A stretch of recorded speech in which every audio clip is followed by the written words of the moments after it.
हिंदू धर्म में अलग अलग कार्यों को पूर्ण करने के लिए देवी और देवताओं के अवतार लेने का वर्णन आता है। धार्मिक ग्रंथों के अनुसार एक बार देवी भवानी अर्थात माता पार्वती अपनी परिचारिकाओं जया एवं विजया के साथ भ्रमण पर निकली। रास्ते में उन्हें मंदाकिनी नदी दिखी तो उसमें स्नान करने की इच्छा हो गई। उन्होंने उन दोनों से भी स्नान करने को कहा, किंतु दोनों ने इनकार करते हुए भूख लगने की बात कही। इस पर माता ने कहा कि वह स्नान करके आती हैं, तब खाने का प्रबंध करेंगी, इसलिए तब तक इंतजार करो। माता पार्वती काफी देर तक स्नान करती रहीं। इधर दोनों सहचरी भूख से पीड़ित होकर बहुत कमजोर हो गईं और माता के स्नान कर आते ही जय और विजया बोली कि माँ तो अपने शिशुओं को कभी भूखा नहीं छोड़ती और भूख लगते ही तुरंत भोजन देती है।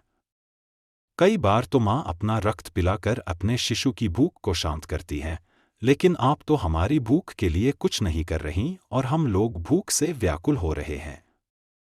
उनके ऐसे वचन सुनकर माता भवानी को क्रोध आ गया और उन्होंने अपनी तलवार से अपना सिर काट लिया। कटा हुआ सिर देवी के बाएं हाथ में आ गिरा और धड़ से खून की 3 धाराएं फूटीं।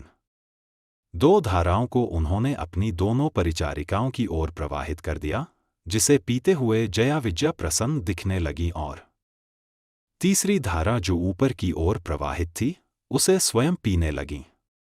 इस प्रकार मस्तक काट लेने से वह देवी छिन्नमस्ता के नाम से प्रसिद्ध हुई।